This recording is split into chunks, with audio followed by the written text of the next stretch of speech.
अगर आप US treaty country से बिलोंग करते हो, यानी वो कंट्री जिसकी यूएस के साथ ट्रेड ट्रीटी साइन है, जैसे फॉर एग्जांपल पाकिस्तान की यूएस के साथ ट्रीटी कंट्री साइन है और पाकिस्तान यूएसए की one of the treaty country है,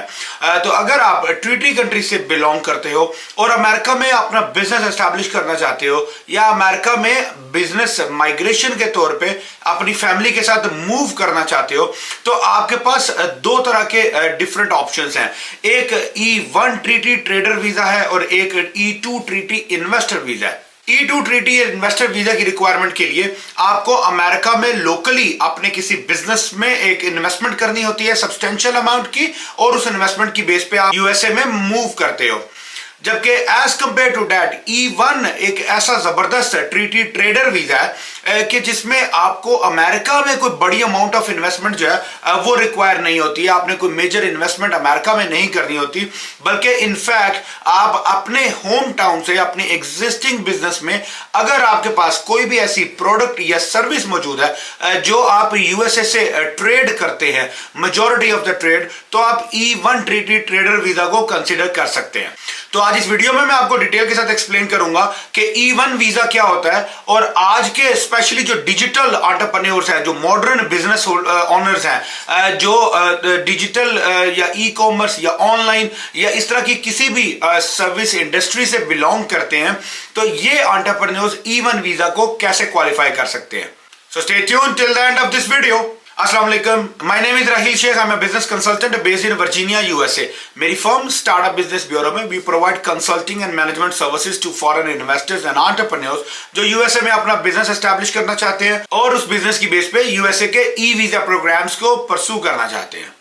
बात जब अमेरिका में बिजनेस एस्टैब्लिश करने की होती है तो E2 वीजा जो कि इंटरनेशनल एंटरप्रेन्योर्स का one of the most favourite visa program है, E2 वीजा की रिक्वायरमेंट के अकॉर्डिंगली आपको अमेरिका में locally with in the country जो है वो आपको एक अच्छी सब्सटेंशियल अमाउंट ऑफ इन्वेस्टमेंट जो है वो करनी होती है। अच्छा, अब इसमें बहुत सारे जो मेरे इंटरनेशनल एंटरप्रेन्योर्स हैं, इन्वेस्टर्स हैं, स्पेशली जो पाकिस्तान से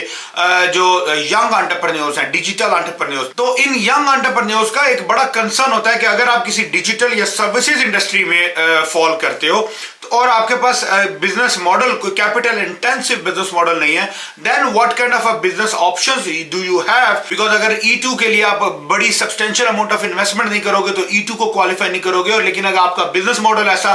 रिमोट या virtual digital type of business services है जिसमें आपको ज्यादा अमाउंट ऑफ इन्वेस्टमेंट्स रिक्वायर्ड नहीं है, तो इन तमाम एंटरप्रेन्योर्स के लिए एक जबरदस्त अपॉर्चुनिटी ये होती है कि अगर आप एक एग्जिस्टिंग बिजनेस ऑपरेट कर रहे हो, चाहे किसी प्रोडक्ट के बिजनेस में हो चाहे सर्विसेज के बिजनेस में हो, और वो बिजनेस आप अपनी जो प्रोडक्ट और सर्विसेज है वो इंटरनेशनल मार्केट में ट्रेड करते हो और जिसमें से मोर देन 50% यानी more than half of your business जो है वो आपकी ट्रांजैक्शंस यूएसए के साथ होनी चाहिए, चाहे आपकी प्रोडक्ट्स हैं, गुड्स हैं या आपकी सर्विसेज हैं। अगर आप अमेरिका के साथ ट्रेड करते हो तो आप E1 वीजा को क्वालिफाई कर सकते हो। अब E1 की रिक्वायरमेंट में ये होता है कि आपकी जो ट्रेड है वो, जैसे मैंने बताया कि एक आपकी मेजर ट्रेड जो है वो 50% से ज्यादा ट्रेड वॉल्यूम जो है वो आपका अमेरिका के साथ होना चाहिए, एंड सेकंड आपकी जो 50% का जो वॉल्यूम है वो एक सब्सटेंशियल ट्रेड होना चाहिए, यानी एज कंपेयर टू E2 जहां पे सब्सटेंशियल इन्वेस्टमेंट चाहिए। If you talk about E1 visa तो E1 में आपको सब्सटेंशियल ट्रेड होनी चाहिए। सब्सटेंशियल ट्रेड से क्या मुराद है कि आपका ट्रेड वॉल्यूम, चाहे प्रोडक्ट्स हैं या सर्विसेज है, based on your product pricing और प्रॉफिटेबिलिटी और प्रोडक्ट मार्जिन, आपका इतना ट्रेड वॉल्यूम होना चाहिए कि आपका बिजनेस आपके अमेरिका की माइग्रेशन को, आपकी कॉस्ट ऑफ लिविंग को, आपके फैमिली की कॉस्ट ऑफ लिविंग को सफिशिएंटली अफोर्ड कर सके। अच्छा, इस कैटेगरी में E1 कैटेगरी में किस तरह के बिजनेसेस आ सकते हैं? फॉर एग्जांपल अगर आप कोई मैन्युफैक्चरर हैं किसी भी तरह के, आप जैसे पाकिस्तान की अगर मैं बात करूं तो फुटवेयर है, आपका स्पोर्ट्स वेयर है, सर्जिकल गुड्स हैं, आपके टेक्सटाइल गुड्स हैं, आपकी एग्रीकल्चर है, आपके फूड एंड बेवरेजेस हैं, ये सारी प्रोडक्ट बेस्ड, या आपका वुड हैंडीक्राफ्ट्स हैं, ये जो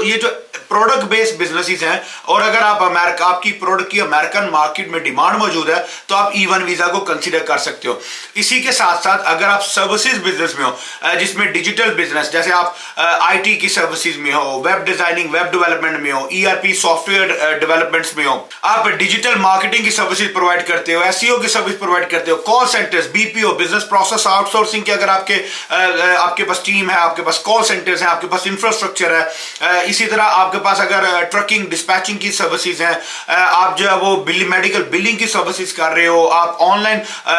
remote virtual assistant services provide कर रहे हो, ई-कॉमर्स से रिलेटेड सर्विसेज प्रोवाइड कर रहे हो, किसी किस्म की आपके पास एजेंसी है, so the list is quite big. और आप as long as you keep offering your services to American clients and American customers और आपका बिजनेस वॉल्यूम सफिशिएंट है। अच्छा, इसमें यह आपको जरूर ध्यान रखना है कि ऐसा नहीं है कि अगर आपके 2 या 3 या 5 बंदों की टीम है और आपने $2000 का अगर आप महीने का रेवेन्यू जनरेट करते हो तो you would definitely not qualify for E1। But अगर आपके पास लेट्स से 50 70 80 या 100 एम्प्लॉयज हैं और आप एक डिसेंट रीजनेबल वॉल्यूम जनरेट करते हो, 30 40 $50,000 एटलीस्ट पर मंथ का आपका वॉल्यूम है, then you might consider E1 treaty trader visa. So US business से रिलेटेड या ई वीजा से रिलेटेड आपके कोई फर्दर क्वेश्चंस हो, कोई कंसर्न्स हो तो feel free to reach out to me and my team would be happy to address all of your concerns. Thank you so much. अस्सलाम वालेकुम।